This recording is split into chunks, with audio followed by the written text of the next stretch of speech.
now in the near future, and easing concerns around the potential equity dilution. Back to you. All right. Thank you so much, Mithali, for joining us with all the stocks and news. Let's move on and talk about SBI. That is another counter that will be in focus in the back of reporting healthy set of earnings for the quarter gone by. Profit for the quarter rose by over 24% to 21,028 crore rupees compared to last year, beating the expectations. Meanwhile, the net interest income saw a 9% uptick to come in at 45,191 crores compared to the same quarter last year.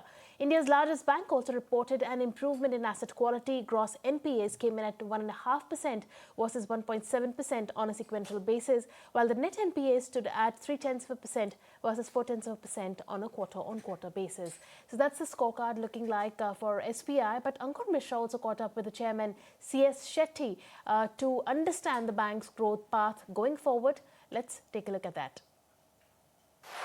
Good words which I've spoken. I think we checked most of the boxes on the growth side, and in terms of the asset quality side, in terms of margin side. I think we have done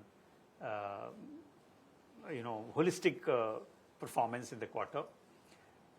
Coming to the trade deal, as you mentioned, I think most important element is that the overhang is removed now. And the sectors, obviously, some fine-tuning is required here and there, but right. I think broadly we know that sectors, particularly some of the sectors which were significantly exposed to the US markets, that there is a great relief for them, whether it is aqua, it is a textiles, apparel. I think most of the sectors got benefited. This is a very good deal from SBI point of view, because one is we have presence in almost all these sectors. May not be very significant exposures on these sectors, because pharma and all do not borrow much. But the downstream MSMEs and we have significant presence in there. The trade deals, whether it is with the US or with EU or UK, are going to be beneficial both for the corporates and MSMEs, cross-border transactions, where SBI is well positioned to take advantage of. Definitely. In terms of sectors, of course, now we know that India's interest has been kept in mind. I want to ask you, you have also revised your guidance on credit growth. Do you think even this factor is a reason for this?